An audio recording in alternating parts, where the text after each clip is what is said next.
अफीम की खेती से जुड़े पट्टे कटने और आगे खेती की पात्रता को लेकर किसानों की चिंता अब अधिकारियों के सामने पहुंच गई है। बता दें कि चित्तौड़गढ़ में हुई केंद्रीय नारकोटिक्स ब्यूरो की जन सुनवाई में करीब 200 किसान पहुंचे। किसी ने पुराने पट्टे बहाल करने की गुहार लगाई तो किसी ने कम औसत पैदावार के चलते भविष्य की पात्रता को लेकर सवाल उठाए हैं। अधिकारियों ने भी जांच और सत्यापन वाले मामलों पर 15 से 20 दिन में कार्रवाई का भरोसा दिया है। नमस्कार, आप देख रहे हैं वॉइस ऑफ एमपी और voice of India TV news channel में हूं आपके साथ दिव्यांश शर्मा।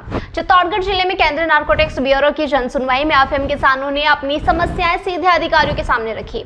करीब 200 किसान जन सुनवाई में पहुंचे। किसानों की सबसे बड़ी चिंता कटे हुए अफीम पट्टों की बहाली और आगे खेती की पात्रता को लेकर रही। बता दें कि कम औसत पैदावार वाले किसानों ने भी भविष्य में पात्रता को लेकर अपनी स्थिति स्पष्ट करने की मांग की। इसके अलावा नाम में गलती, नामांतरण रिकॉर्ड में कमी और आपसी सहमति नहीं बनने से अटके मामलों को भी अधिकारियों के सामने रखा गया।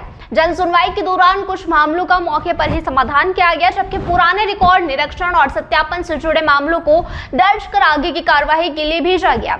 उप नारकोटिक्स आयुक्त नरेश बुंदेल ने किसानों को भरोसा दिलाया कि जांच और सत्यापन वाले मामलों को करीब 15 से 20 दिन में निपटाने का प्रयास किया जाएगा।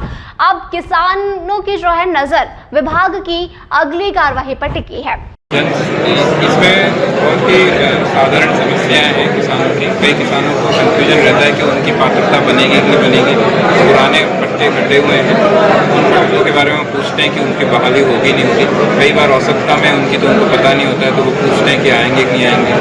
कई बार उनको ये भी है कि कईयों की जैसे नाम का शुद्धिकरण नहीं होता। कुछ ऐसे छोटे छोटे मैटर्स हैं जिसमें, और कई में नामांतरण के इशू हैं, कई में जो है सहमति नहीं बन रही है किसानों के बीच में। तो वो सारे इशूज आए हैं यहाँ पे, तो उसी को अपन जो है यहाँ पे कईयों के अभी अपने किसानों के जो है ऑन स्पॉट रिजॉल्व कर दिए हैं मैटर। कुछ जो है जो हमें फिर से उसका गहनता से उसका वापस से निरीक्षण और एग्जामिनेशन वेरिफिकेशन करने के बाद करेंगे, लेकिन सभी को समय सीमा भी दे दी है हम लोगों ने कि 15-20 दिनों में इनका कर देंगे सब।